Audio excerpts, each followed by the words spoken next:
طاہر گورا کے شو بلا تکلف میں میں حلیمہ سعدیہ آپ کو خوش آمدید کہتی ہوں۔ آپ ٹیگ ٹی وی کے یوٹیوب چینل کو سبسکرائب کیجئے اور ڈونیٹ کے بٹن کو کلک کر کے ہمیں کنٹریبیوٹ کر سکتے ہیں۔ آج کی سب سے بڑی خبر صدر ٹرمپ کے اوتھ اٹھا لینے کی ہے۔ انہوں نے اپنی اوتھ ٹیکنگ ہسٹورک اسپیچ میں کیا کہا، اس کا جائزہ لیں گے۔ کینیڈا میں اس اسپیچ کو کیسے لیا جا رہا ہے، اس کے ساتھ ساتھ ہم کینیڈا کی لبرل سرکار کی لیڈرشپ ریس کا بھی جائزہ لیں گے۔ مارک کارنی اور کرسٹیا فری لینڈ کے لیڈرشپ ریس میں آنے کے بعد لبرل پارٹی کا فیوچر کیا ہوگا؟ مڈل ایسٹ میں ہوسٹیج کی رہائی شروع ہو گئی ہے۔ مڈل ایسٹ سیز فائر پر کتنا عمل ہوگا؟ اور آخر میں اس بات کا بھی جائزہ لیں گے کہ بھارت، پاکستان اور بنگلہ دیش پر نئی امریکی انتظامیہ کے کیا اثرات مرتب ہوں گے۔ تو چلیے آج کی بات چیت کی شروعات کرتے ہیں صدر ٹرمپ کے اوتھ اٹھا لینے کی خبر سے۔ انہوں نے اپنی اوتھ ٹیکنگ ہسٹورک اسپیچ میں کیا کہا، امپورٹنٹ باتیں اور ان باتوں کو آپ کس طرح دیکھتے ہیں، اپنے ناظرین کے ساتھ شیئر کیجیے۔ دیکھیے، صدر ٹرمپ کی آلموسٹ 30 منٹ کی اوتھ ٹیکنگ کے بعد یہ اسپیچ تھی، جو آف کورس ان کے 47th president of the United States of America بن جانے کے بعد کی پہلی آفیشیل اسپیچ ہے۔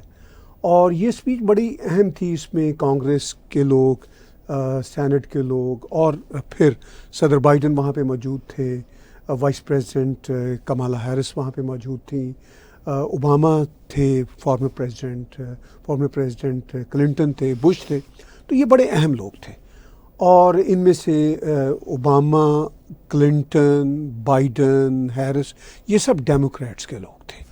اور صدر ٹرمپ نے جو بات چیت کی وہ ظاہر ریپبلکن کے پوائنٹ آف ویو سے کی۔ پھر وہ ریپبلکن کے ایک طرح سے بہت ہی ڈائنامک پریزیڈنٹ ہے، پہلے بھی رہ چکے ہیں، اب کی بار تو وہ بہت ہی اسرٹیو ہو کے آئے ہیں۔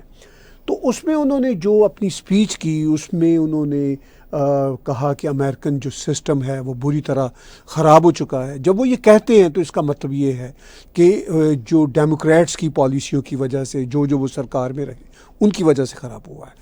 وہ بل کلنٹن کو بھی کبھی کبھی ذمہ دار ٹھہراتے ہیں اپنی کیمپین میں۔ انہوں نے اشارہ کیا، چونکہ بل کلنٹن کی وائف ان کے خلاف لڑی تھی اس سے پچھلے الیکشن میں، ہلری کلنٹن۔ پھر وہ اوباما کے خلاف بھی بہت باتیں کرتے رہتے تھے، اور پھر انہوں نے بائیڈن کو بھی نام لیے بغیر لتاڑا۔ اب میں یہ دیکھ رہا تھا باڈی لینگویج، بائیڈن اور کمالا ہیرس، صدر ٹرمپ کے جو سائڈ کے جو امپورٹنٹ چیئرس تھیں ان کی فرنٹ رو پہ بیٹھے ہوئے تھے، تو بار بار کیمرہ ان کے اوپر بھی جاتا تھا، تو ان کی باڈی لینگویج میں دیکھ رہا تھا، دونوں بڑے امبیرس سے فیل ہوتے تھے۔ تو بہرحال صدر ٹرمپ نے ایک تو مطلب وہ اشارہ کیا کہ امریکہ کے نظام میں جو خرابیاں ہیں وہ میں اب درست کروں گا۔ پھر ان کی اسپیچ میں انہوں نے یہ بڑا امپورٹنٹ نقطہ اٹھایا کہ بھائی میں یہ جو دنیا میں جنگیں ہو رہی ہیں، جس پہ ہمارے یہ جو فارمر پریزیڈنٹس یا رجیمز ہیں انہوں نے اتنا پیسہ پھینکا، اتنا ضائع کیا، یہ بڑا امپورٹنٹ نقطہ تھا۔ اس پہ بھی وہ دونوں جسے ہم پنجابی میں یا اپنے دیسی ایکسپریشن میں کہتے ہیں کچے ہو رہے تھے، وہ لوگ بڑے امبیرس سے فیل کر رہے تھے، ان کی باڈی لینگویج یہی تھی، کیونکہ اب وہ بے بس تھے۔ صدر ٹرمپ ایک بہت بڑے مینڈیٹ کے ساتھ آئے ہیں۔ پھر صدر ٹرمپ نے یہ باتیں بھی کی، بڑی امپورٹنٹ بات، انہوں نے کہا کہ ہم جنگیں لڑنے کے لیے نہیں، جنگیں روکنے کے لیے یہ والی میری رجیم آئی ہے، بڑی امپورٹنٹ بات ہے۔ پھر انہوں نے کہا کہ بڑے بڑے امپورٹنٹ جو ہوں گے ایگزیکٹو آرڈرز آئیں گے، اور بدل جائے گا امریکہ بھی اور دنیا بھی، اور ایگزیکٹو آرڈرز آج بتایا جا رہا ہے یعنی 20 جنوری کو کہ شاید کچھ 100 سے زیادہ آ جائیں۔ پھر انہوں نے بات کی میکسیکو کی، پاناما کی۔ انہوں نے کہا جی یہ جو گلف آف میکسیکو ہے اس کا نام گلف آف امریکہ ہوگا۔ یہ بات وہ پہلے بھی کر چکے ہیں، مگر اب چونکہ وہ پریزیڈنٹ کے طور پر یہ باتیں کر رہے ہیں تو یہ باتیں بڑی امپورٹنٹ ہیں۔ ان کی پہلی اسپیچ ہے ایز پریزیڈنٹ، اور یہ پھر انہوں نے پاناما کی بات کی۔ انہوں نے کہا جی کہ پاناما کینال جو ہے وہ ہم نے گفٹ کی تھی، اور دیکھیے اس کا کیا حشر ہوا، وہ وائلیشن ہو گئی، ہم نے گڈ فیتھ میں دی تھی ان کو، اور اب اسی پاناما کینال کی جو وائلیشن ہے وہ ہم چاہیں گے کہ ختم ہو. تو یہ دو بڑی امپورٹنٹ باتیں ہیں کہ میکسیکو، گلف آف میکسیکو کو گلف آف امریکہ کا نام دینے کا انہوں نے اعلان کیا. اب وہ عملی طور پر کیسا کر سکیں گے یہ تو ہمیں آنے والے دنوں میں پتہ چلے گا. پھر انہوں نے پاناما کینال پہ قبضے کی انڈائریکٹ سی بات کی، مطلب ایک بہت شدید طریقے سے انہوں نے اشارے دیے. اور پھر انہوں نے میکسیکو سے جو بارڈر کو سیل کرنے کی ایک طرح سے آلموسٹ انہوں نے وہ بات کی. اور انہوں نے کہا جی کہ میکسیکو سے جو یہ اللیگل مائیگرنٹس آئے ہوئے ہیں وہ کہہ رہے ہیں کچھ چند ہزار کی بات نہیں کر رہا، یہ ملینز ہوں گے. میں آج ہی ایگزیکٹو آرڈر دے رہا ہوں اور ان سب کو واپس بھیج دیں گے.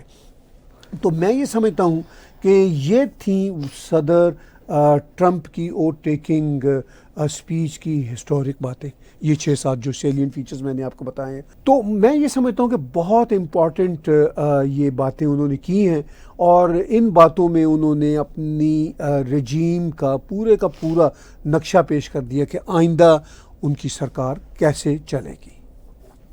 چلیے، کینیڈا میں صدر ٹرمپ کی اسپیچ کو کیسے لیا جا رہا ہے؟ انہوں نے اپنی اسپیچ میں کینیڈا کو 51 اسٹیٹ بنانے کی بات نہیں کی اور نہ کینیڈا کے خلاف ٹیرف کی بات کی ہے.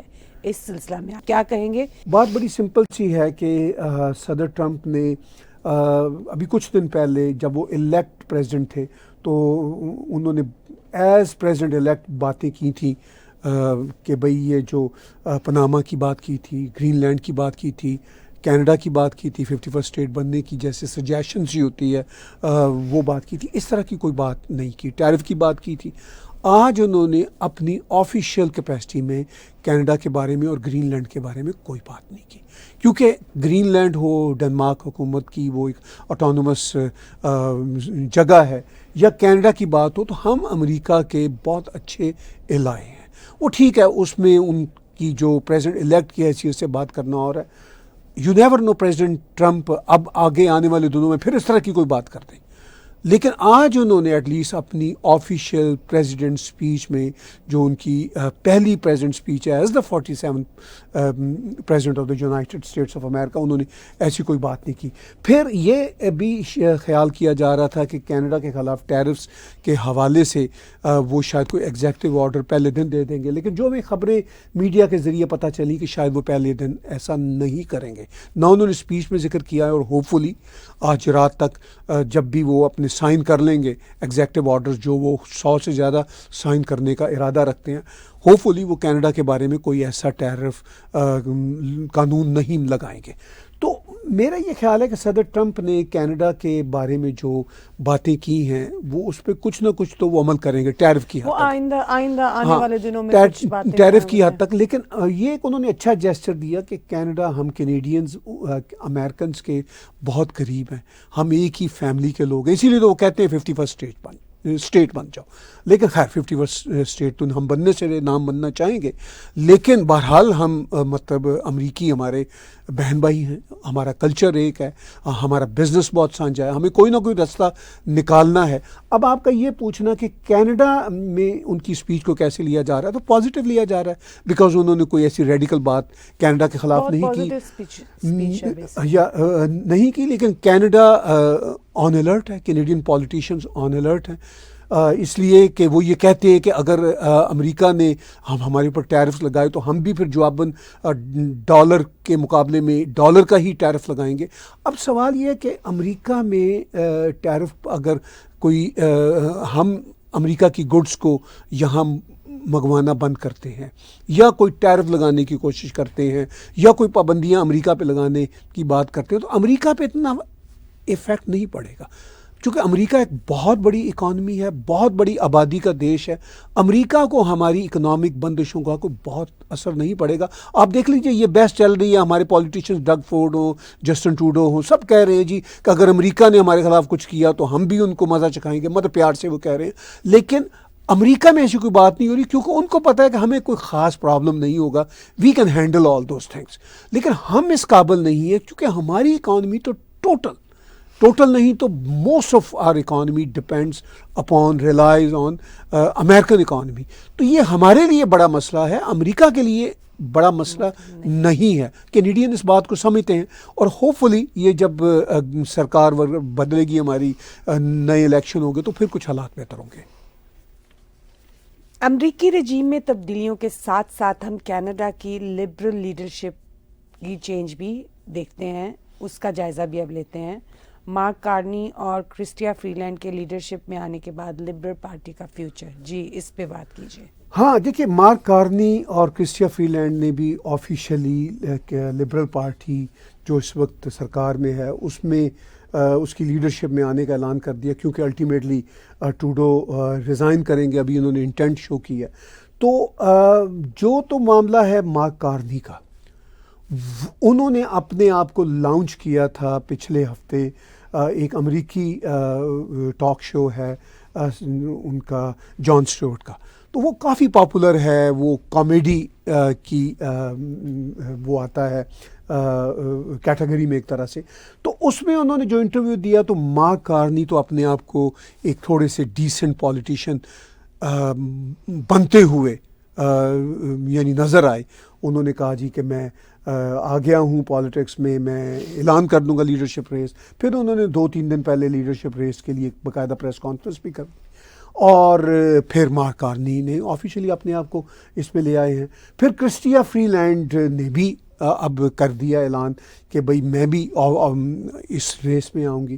اب یہ الگ بات ہے کہ کرسٹیا فری لینڈ کی پریس کانفرنس جو انہوں نے کل کی تھی, اس میں کچھ فلسطینی جو یہاں پہ رہتے ہیں وہ ایکٹیوسٹ پہنچ گئے.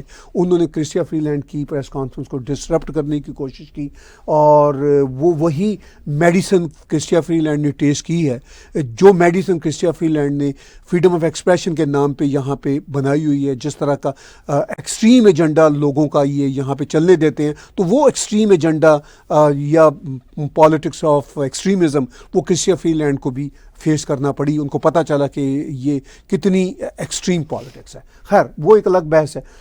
اب اس کے ساتھ ساتھ آپ کے اور میرے شہر برلنگٹن کی جو ایم پی ہیں اور وہ منسٹر بھی ہیں, شاید انہوں نے منسٹرشپ سے اب ریزائن دے دیا, کیونکہ انہوں نے بھی لیڈرشپ ریس میں آنے کا اعلان کر دیا. ان کا نام ہے کرینا گولڈ. وہ بھی نئی پولیٹیشین ہیں, اور برلنگٹن لبرل کے ہاتھ چڑھنے سے پہلے کوئی میرا خیال 70 سال تک کنزرویٹو کے پاس ہی رہا تھا. یہ کرینا کو یہ جاتا ہے کریڈٹ کہ کرینا غالباً یہ ان کی سیکنڈ ٹرم ہے. کرینا نے برلنگٹن کو بلو سے ریڈ میں بدل دیا تھا. تو اب کرینا بھی آ گئی ہیں اس میں. تو ابھی تک تو 3 ہیں, یہ ایک چوتھے بھی ہیں. چوتھے ہمارے اپنے بھارتی کمیونٹی کے ہیں, چندرا آریہ جی. چندرا آریہ جی کی میں ابھی 17 جنوری کی ایک ٹویٹ دیکھ رہا تھا, جس میں انہوں نے کہا کہ بھئی وہ $50,000 جو انیشیل کوئی رقم ہے لبرل پارٹی کے لیڈرشپ کی ریس میں وہ جمع کرا چکے ہیں. غالباً ابھی تو 3.25 لاکھ ان میں سے ہر شخص نے, میرا خیال 3.25 نہیں شاید 3.5 لاکھ انہوں نے دینی ہے, جو بہت بڑی رقم ہے. تو اینی ہاؤ اب تک تو یہ 4 ہیں. اب دیکھتے ہیں کہ ان 4 میں سے فردر کوئی اپنے آپ کو نکالتا ہے, یا پھر کوئی 1-2 نام اور بھی آ جاتے ہیں, چونکہ ابھی تو کچھ دن اور ہیں لیڈرشپ ریس میں جمپ ان کرنے کے لیے. تو میرا یہ خیال ہے کہ اس ساری سچویشن میں جو میں نے ان کی سب کی باتیں سنی, کرینا گولڈ کی بھی, چندرا آریہ کی بھی, اور جو ان کے ٹویٹر اکاؤنٹس پہ جو پریس کانفرنس یہ اب تک کر چکے ہیں, مارک کارنی بھی اور کرسٹیا فری لینڈ بھی, تو مجھے یہ اندازہ ہوا کہ مارک کارنی ان میں سب سے زیادہ تگڑے مجھے نظر آ رہے ہیں, کیونکہ ان کو انڈائریکٹلی ٹروڈو کی بھی سپورٹ حاصل ہے. جو فارن منسٹر جو ہماری ہیں, ان کا نام ہے جولی میلونی, ان کی بھی شاید ان کو سپورٹ مل چکی ہے. تو جولی کے علاوہ بھی 2-3 منسٹر ان کو سپورٹ کر چکے ہیں مارک کارنی کو. ان کی جو میں نے باتیں سنی یہ مجھے تھوڑے سے بہتر نظر آئے, اگرچہ میرا ووٹ تو لبرل کو کسی صورت نہیں جائے گا.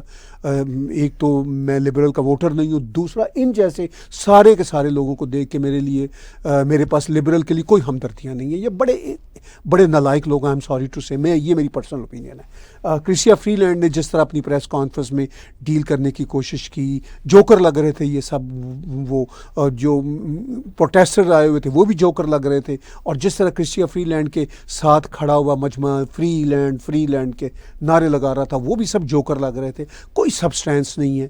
تو کنزرویٹو پارٹی، میں تو خیر کنزرویٹو پارٹی کا بھی ممبر نہیں ہوں، میں تو پی پی سی کا ممبر ہوں، میں چونکہ ممبر ہوں تو اس لیے میں یہ بتا رہا ہوں.